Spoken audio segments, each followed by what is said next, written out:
Oke, terima kasih kesabaran kalian menunggu. Jadi kita akan berdiskusi tentang apa yang terjadi ketika penampang yang batang dengan penampang bulat bundar ya menerima torsi ya. Karena kita mulai dengan ini dulu karena ini yang paling mudah ya, melihat tadi tetap lurus, tetap datar. Ini berarti perilakunya lebih mudah untuk dipelajari dibanding dengan kalau penampang bentuknya tidak bundar. Oke, nah tadi kenyataan bahwa garis yang radial ini asalnya lurus tetap lurus ya, walaupun twisting, rotasi ya. Ini lingkaran ini tadinya lingkaran tetap lingkaran ya, karena dan bidang ini tetap datar. Artinya ya memang perilakunya lebih mudah dipahami ya dibanding kalau penampangnya tidak bundar.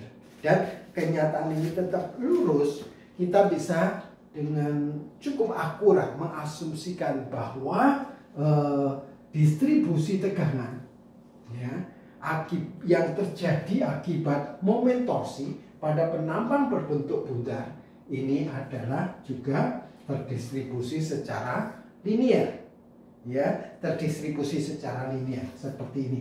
0 di pusatnya, 0 di pusat dari penampang lingkaran ya, pusat dari torsi tersebut ya. Kemudian maksimum di serat yang paling di titik yang posisinya paling jauh dari pusat penampang ya, dan ini terdistribusi secara linear. Oke, kalau begitu dengan mudah sebenarnya kalau ini tau max, ini tau atau tau di sini ya, ini jaraknya rho ke sini, ke sininya c, maka sebenarnya tau dengan mudah tau dibanding tau max ya itu sama dengan rho dibagi c. Rho itu jarak ke tempat tau yang tadi dihitung, atau tau sama dengan rho dibagi c tau max ya. Sebenarnya kalau mengamati bentuk ini mirip dengan ya, mirip dengan sigma m y per i, mirip sekali, sama-sama linearnya, hanya ini 0 di garis netral. Iya. Nah, saya untuk mempercepat ya, mempersingkat, kita mengambil analogi saja dari kondisi tegangan akibat momen lentur. Hanya yang membedakan akibat T ini yang kita punya adalah tegangan geser ya. Normal kita pakai sigma, geser, tegangan geser kita pakai sin tau. Geser ya. Oke. Nah, dari sini kita bisa tentukan dengan cara yang sama seperti waktu kita turunkan formula untuk lentur ya. Kita bisa punya tau max adalah ya, T itu momen yang menyebabkan torsional moment dikalikan C dibagi C ya. C ini momen inersia polar,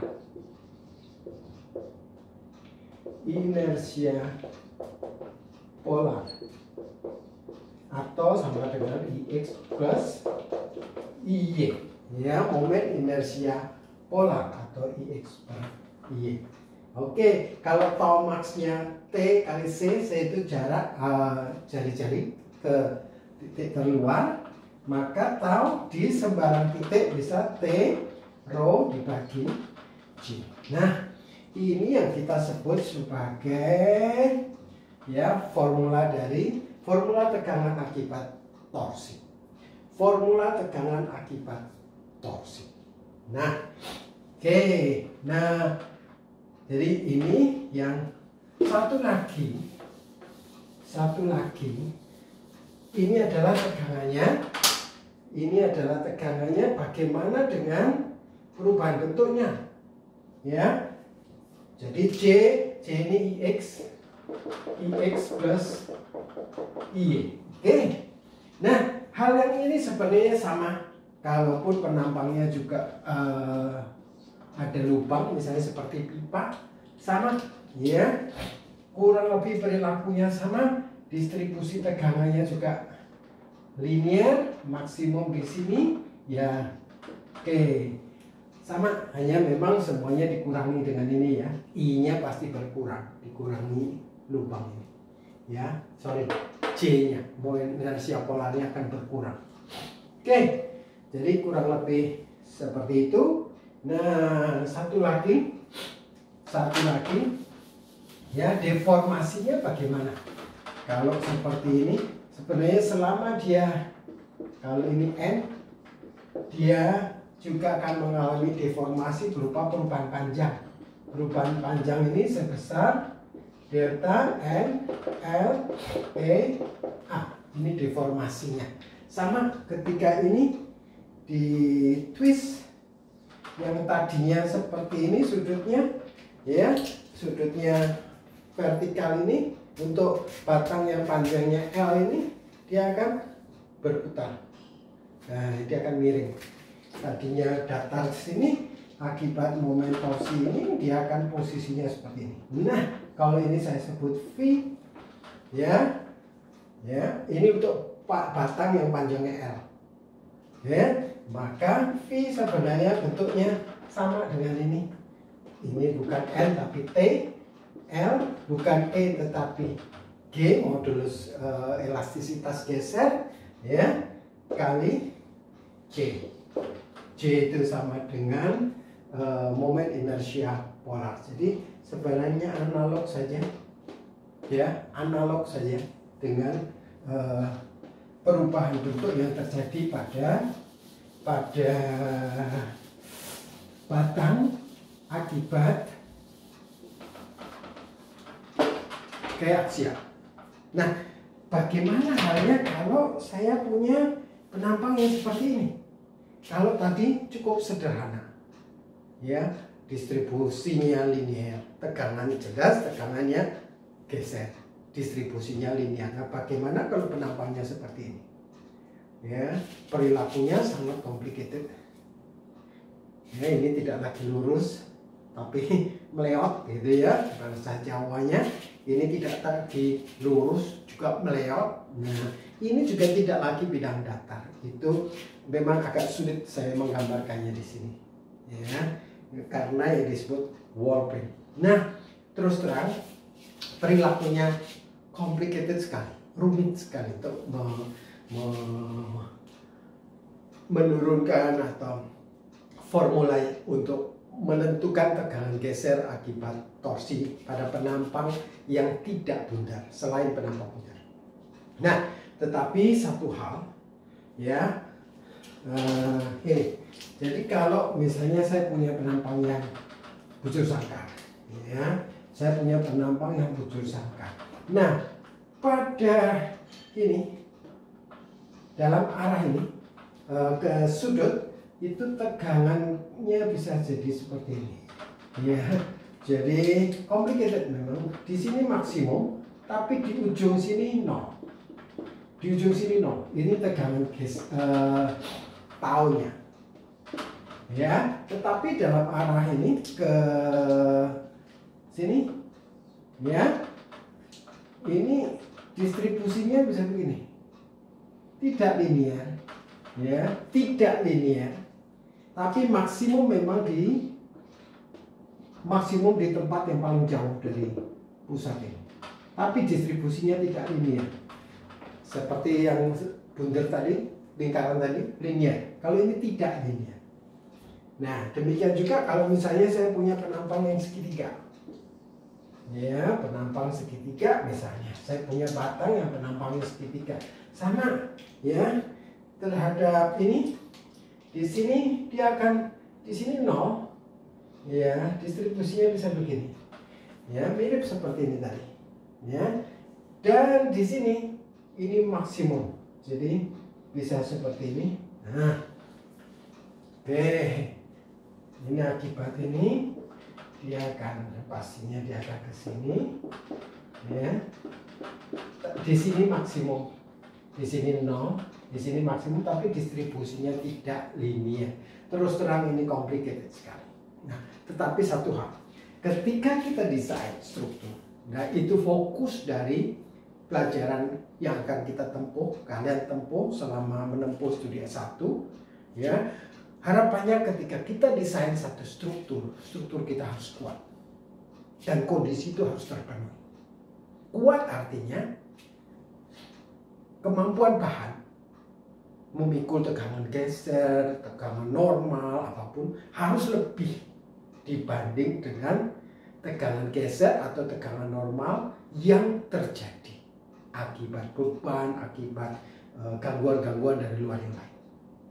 Atau secara khusus kita bisa katakan, secara umum kita katakan kemampuan struktur memikul beban harus lebih besar dari beban yang bekerja.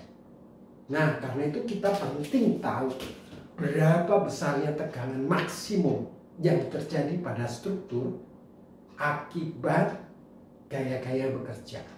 Misalnya akibat torsi. Berapa sih tegangan maksimum yang terjadi dan di mana tempatnya? Ya, itu sangat penting.